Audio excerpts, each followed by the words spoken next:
Hey good people, Batavia here. We are ready for our August container garden tour. See you in a few.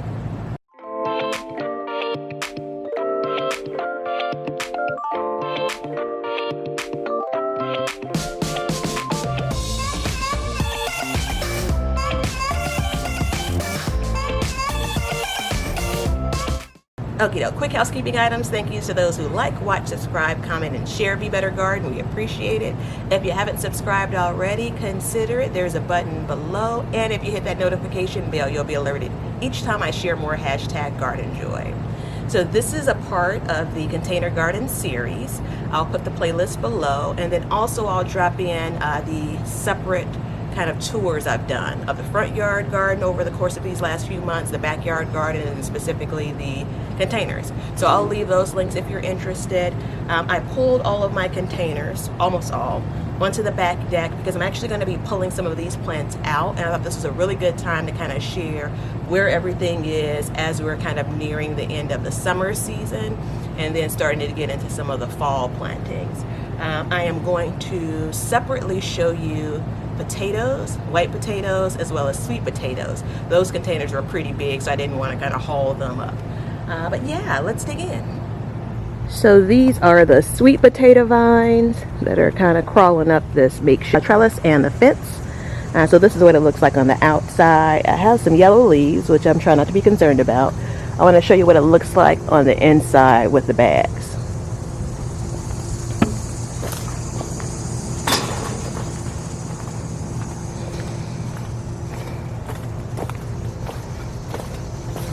Okie doke, so this is what it looks like on the inside. There's some 20-gallon containers here that I'm growing in, and some of these plants look really good. Some others I'll be pulling some of the leaves off because they've yellowed. I'm trying to keep up with the watering for these. They've only been planted about 75 days or so.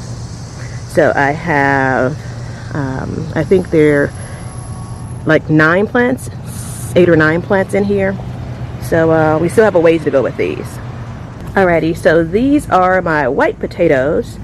So the first container, this was I think it was a gold, like a yellow potato. And then it's been planted about 75 days-ish.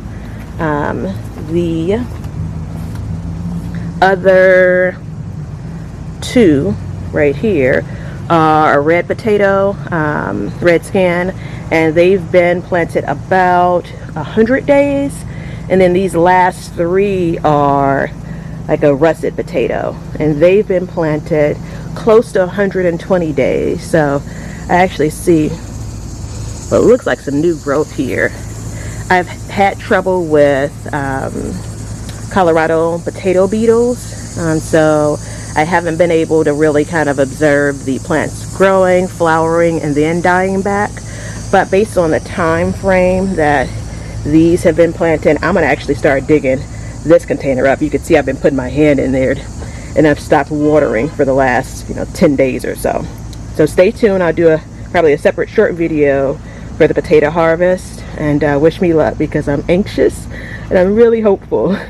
Alright, so those are the potatoes. Alrighty, so the rest of the containers.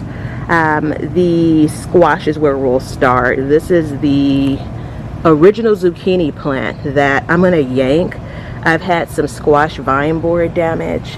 If you can see that, the stem, and this has stopped producing zucchini altogether, and even stopped producing blossom. So I'm going to yank this one and put something else in this container coming into the fall.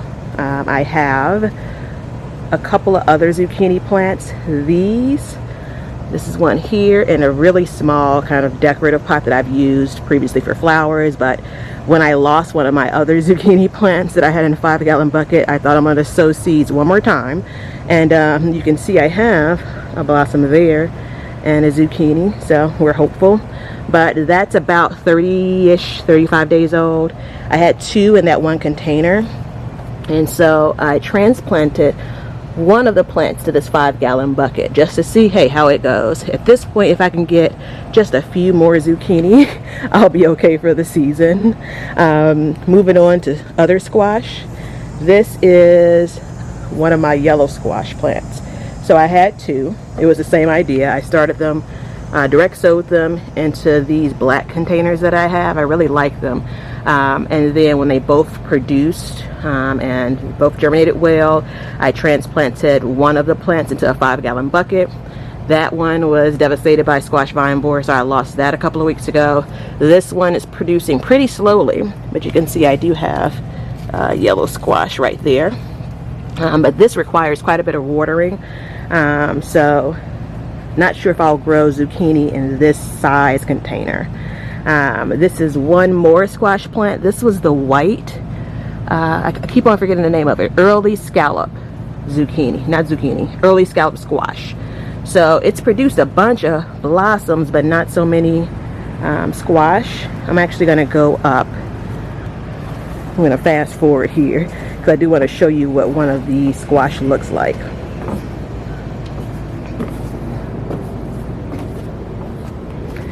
All right, so this is the second squash that I harvested off of that plant. And so I've already eaten one of them and it was so good. I roasted it, but I don't know if it's worth the work for just 2 squash. So we'll see as far as what I do growing this in the future. So all in all, the squash has not been a super success. I don't necessarily think it's the containers, although these have pretty big root systems and I know that they really want more space. I think it's just really been the squash vine borer has just attacked this year. And I've just not gotten into kind of the spraying or anything like that. You know, it's my hope that I don't have to do that. Not a fan of that work, really, that kind of added step. But we'll see. Maybe in the coming years I'll do something different to get more out of these plants. So that's the squash. Let me pull a couple of these out of the way. Let's see. Let's talk tomatoes since they're back here. So 3 tomato plants.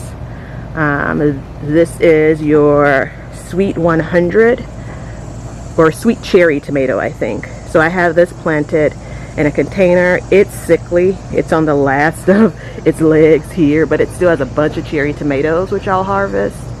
This is a patio cherry tomato plant. This one did really well. I've had a hard time keeping them all healthy this year, and it's required a lot of watering. But this one really is designed for a container, and it's outperformed the other tomato plants in the container. This was my early girl tomato plant.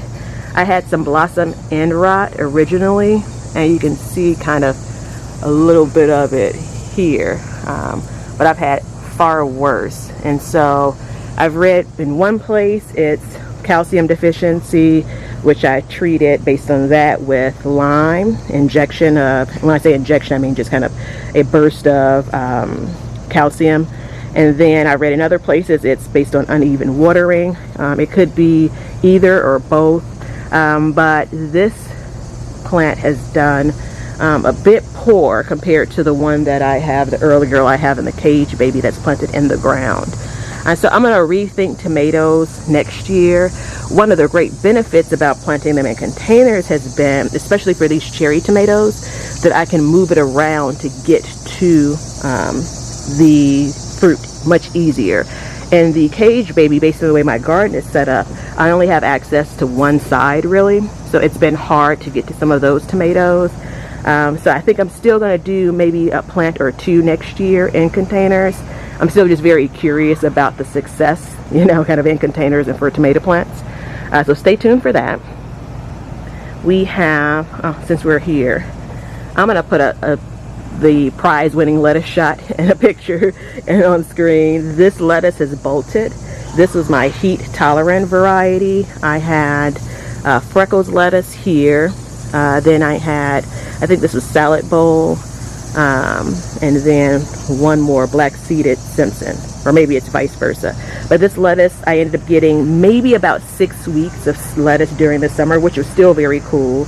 The containers are those 7-gallon busboy containers that I started using this season. I really like the container, the size. It's easy to move around. I sowed some spinach here. So my plan is going to be to, for all of these, just dump out the soil, pull the plants, add a bit more soil and nutrients to it, and then I'm going to probably do something like mustards in these containers coming into the fall. And then I'll just carefully pull out these since I already have something growing in here, the spinach. Let's see, what else do we have? Okay, so one more not so success, and this is eggplant. This is about a 1-gallon container. This is not big enough for eggplant. So that's basically the lesson there. However, if we come out and take a look at, actually let me arrange these peppers a little bit better so you can get a good look at them. Okie doke, so I have peppers everywhere in the garden, front yard, backyard, and then I have these in containers. So this is a lemon drop pepper. It's supposed to be a hot pepper. It's doing really well. I'm gonna guess this is about a 3-gallon container. I got one of these. I got a bunch of white buckets from like your grocery stores, your bakeries, their food grade buckets. So I've been using them over the years. This is like just a regular nursery pot that I have. This is a cayenne pepper. Actually, this is based on the label, a cayenne pepper from seeds I saved last year off of my cayenne pepper plant. So I next have one more jalapeno plant.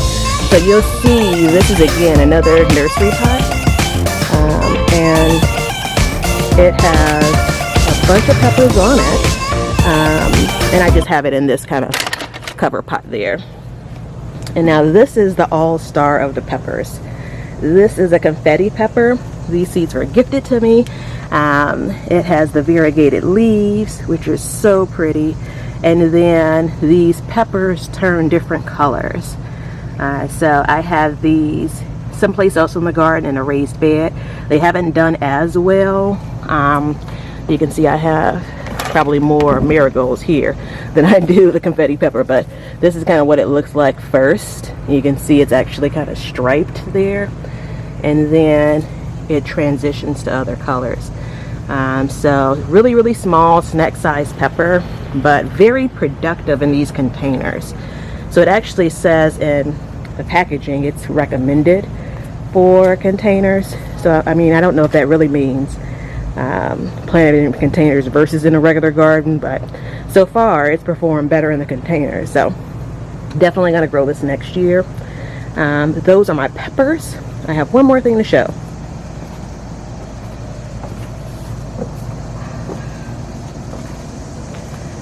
And so this is in honor of my buddy Ben. I'm gonna go bigger next year with herbs. So this is one of the black kind of rectangle containers that I use. This one's pretty large compared to this one.